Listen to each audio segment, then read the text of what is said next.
ভাবে যদি ডিম পরোটা করো তাহলে কোনো রকম তরকারি ছাড়াই একদম টমেটো কেচাপ বা চায়ের সঙ্গে কিন্তু একদম টিফিনে জমে যাবে। নমস্কার বন্ধুরা, কাজল ভিলেজ কিচেনে সকলকে স্বাগত জানাই। রোজকার মতো আজও রান্নাঘরে চলে এলাম। আজকের রেসিপি প্রথম থেকে লাস্ট পর্যন্ত দেখতে থাকুন, আশা করছি ভীষণ ভালো লাগবে। তো চলুন তাহলে শুরু করা যাক। ঝটপট যদি কিছু খেতে ইচ্ছা করে তাহলে কিন্তু এই রান্নাটা করে নিতে পারেন, কোনো রকম তরকারির ঝামেলাই থাকবে না।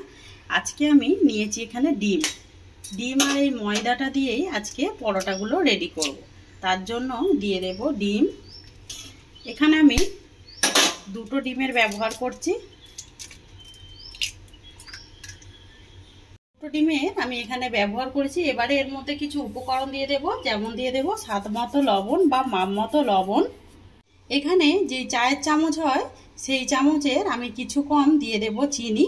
তো চিনিটা যদি তোমরা বাদ দিয়ে করতে চাও কিন্তু তাও করতে পারো, চিনিটা দিলে খেতে ভালো লাগবে। দিয়ে দেব বেশ কিছুটা কালা জিরে পরে দিলে টেস্টটা কিন্তু দারুণ আসবে। আর শত লাস্টে এখানে দিয়ে দেব আমি সাদা তেল নিয়েছি, তোমরা চাইলে এখানে বাটার অথবা ঘিও দিতে পারো। ওই চায়ের চামচে 3 চামচ দিয়ে দিলাম সাদা তেল। সমস্ত উপকরণগুলোকে খুব ভালো করে আমি হাত দিয়ে একটু এইভাবে মাখিয়ে নেব বা ময়াম দিয়ে নেব। তো সমস্ত উপকরণগুলো ডিমের সঙ্গে ভালো করে ময়দার সঙ্গে মিশিয়ে নিলাম। এইভাবে সুন্দর করে একটু ধৈর্য ধরে মিশিয়ে নিতে হবে। এবারে আমি এখানে উষ্ণ গরম জল নিয়েছি, অল্প অল্প করে দেব। আর খুব ভালো করে একটা আটা ময়দার ডো রেডি করে নেব। খুব ভালো করে আমি ময়দাটাকে এইভাবে মাখিয়ে নিলাম। মাখাটা দেখতেই পাচ্ছ, এইভাবে কিন্তু একটু নরম নরম করে মাখিয়ে দিতে হবে। এবার আমি এইটাকে 10 মিনিটের জন্য রেস্টে রেখে দেব। 10 মিনিট পর ঘুরে এলাম। তো 10 মিনিটের মধ্যে বেশ ভালোভাবে কিন্তু আরও সফট হয়ে গেছে। আর একটুখানি মাখিয়ে নেব। মাখিয়ে নিয়ে আমি এবারে পরোটাগুলোকে লেচি কেটে নেব। তো অনেকে তো অনেকভাবে ডিম পরোটা খেয়েছে, একবার এইভাবে খেয়ে দেখবে, খেতে কিন্তু ভীষণ ভালো হয় আর প্রচণ্ড নরম হয় এই পরোটাগুলো খেতে। আমি সমস্তগুলো এরকমই লেচি কেটে ফিরে আসছি। সমস্ত লেচিগুলোকেই সুন্দর করে আমি গোল করে নিয়েছি কেটে নিয়ে। এবারে এখানে নিয়েছি একটা চাকি বেলনা, এর মধ্যে অল্প একটু ময়দা ছিটিয়ে দেব। ময়দার মধ্যে একটা লেচি নিয়ে দু পিঠ এইভাবে কোট করে আগে রুটির মতো আমি কয়েকটা বেলে নেব। এখানে আমি সমস্ত পরোটাগুলোই বেলে নিয়েছি। আগে আমি রুটির মতো করে এইভাবে বেলে নিয়েছি। এবার আমি হালকা করে একটু তেল ব্রাশ করে দেব, তাতে করে পরোটাগুলো যেরকমই ফুলবে সেরকমই কিন্তু সফট হবে। রুটিগুলোকেই এইভাবে আমি বেলে নিয়েছি। এবারে এর মধ্যে একটু তেল ব্রাশ করে দেব, তাহলে পরোটাগুলো যেমনই সফট হবে তেমনই কিন্তু একদম ফুলকো ফুলকো হবে, খেতে একেবারেই অন্য স্বাদ হবে। পরোটা তো ডিম পরোটা অনেকেই খেয়েছো অনেকভাবে, এইভাবে একবার করে দেখবে, খেতে কিন্তু ভীষণই মজাদার হয়। এবারে ওপর থেকে দিয়ে দেবো আমি একটু ময়দা ছিটিয়ে দেবো এইভাবে। আর এর মধ্যে কিছুই করব না, শুধু এটাকে আমি ফোল্ড করে আমার মতো করে আমি মুড়ে নিচ্ছি। তোমরা তোমাদের পছন্দ মতো করেই পরোটাগুলো কিন্তু মুড়ে নেবে। আমি কিছুই করছি না, দেখতেই পাচ্ছ। আমি শুধু সিম্পল এইভাবে একটু মাঝখানে তেল দিয়ে একটু ময়দা দিয়ে আমি এইভাবে লেচিগুলোকে রেডি করে নিয়েছি। এর মধ্যে আমি একটু ময়দা দিয়ে দেব, দিয়ে আমি চৌকো চৌকো করে সুন্দর করে একটু বেলে নেব। এতে করে দেখতেও ভালো লাগবে আর খেতে আরও বেশি ভালো লাগবে।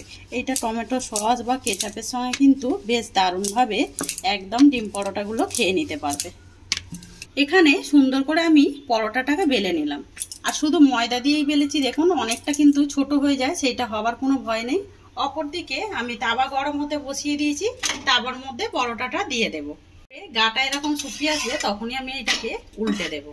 কাঁচা আগে এইভাবে দু পিঠ উল্টে পাল্টে পরোটাগুলো ভেজে নিতে হবে। আর দেখতেই পাচ্ছ পরোটাগুলো কিন্তু বেশ ফুলতে শুরু করেছে। এবারে আমি যখনই কাঁচা দু পিঠ ভাজা হয়ে যাবে তখন 1 চামচ তেল নিয়ে ওপর থেকে এইভাবে দিয়ে দেব। তেলটাকে দিয়ে আমি আবারও উল্টে দেব।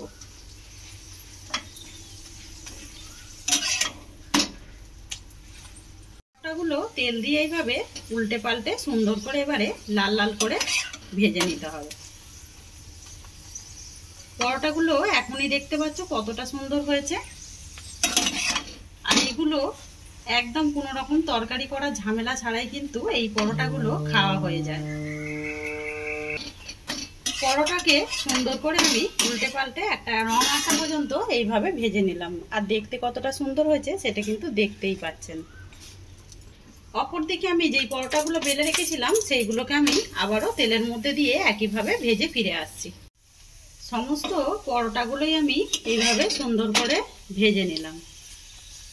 তো পরোটাগুলোকেই উল্টে পাল্টে সুন্দর করে ভেজে ফিরে এলাম। তো পরোটাগুলো কতটা নরম তুলতুলে হয়েছে সেটা কিন্তু দেখতেই পাচ্ছেন। যেমনই নরম হয়েছে তেমনই কিন্তু সফট হয়েছে একদম। দেখুন কত সুন্দরভাবে এগুলো ভেতর থেকে একদম কত সুন্দর, দেখুন পকেট পকেট রয়েছে।